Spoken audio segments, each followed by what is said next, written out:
ডোগা সিদ্ধ করে এই যে সিদ্ধ বসিয়ে দিয়েছি, সিদ্ধ হয়ে গেলে তারপরে এটা রান্না করব। এই দিয়ে দিলাম হলুদ ডোগা,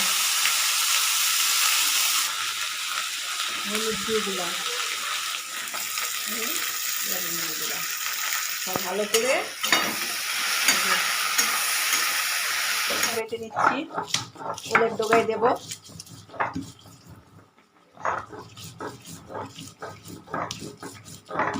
এবার এই সর্ষে লঙ্কা শুকনোটা বাটাটা দিয়ে দিলাম।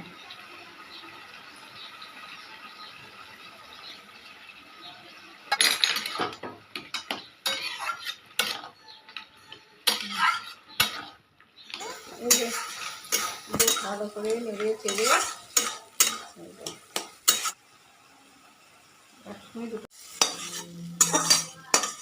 এই যে হলুদ ডোগা কমপ্লিট।